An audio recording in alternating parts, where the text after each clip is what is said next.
Booth దగ్గరికే మనిషి పోలేని పరిస్థితిలో బూత్లో ఏజెంటే లేకుండా ఎన్నికలు రిగ్గింగ్ చేసినారు. సాక్షాత్తు పోలీసుల సమక్షంలో పోలీసుల ప్రోద్బలంతో బూతులోకి వెళ్ళే ఏజెంట్ల ఫాములను వీళ్ళే తీసేసుకొని చింపేసుకొని బూతులోకి ఏజెంటే పోని పరిస్థితిలో ఎన్నికలు నిర్వహించామని చెప్పుకుంటా ఉన్న ప్రజాస్వామ్యం మన రాష్ట్రంలో, బహుశా మన దేశంలో ఎక్కడ ఉండదేమో, ఒక్క మన రాష్ట్రంలో తప్ప. కర్నూలు జిల్లాకు సంబంధించినటువంటి పొన్నతలు గ్రామంలోన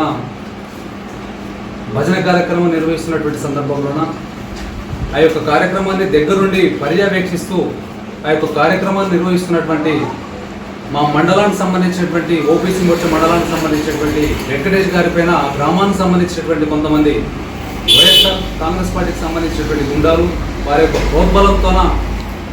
నేను మాకు తెలియకుండా దేవాలయంలో భజన కార్యక్రమాలు ఎట్లా చేస్తావు, నేను నాటకాలు చేస్తున్నావా, మేము లేకపోతే ఏ ఒక్క కార్యక్రమం మా గ్రామంలో చేయకూడదు, మేము చెప్పిందే శాసనం, మేము ఆడిందే ఆట, మేము పాడిందే పాట, మా యొక్క కనుసన్నలో నువ్వుగా నడవలేకపోతే గాన నేను బిడ్డ అంతం చేస్తావని చెప్పేసి వాళ్ళ ఇంటికాడికి పోయి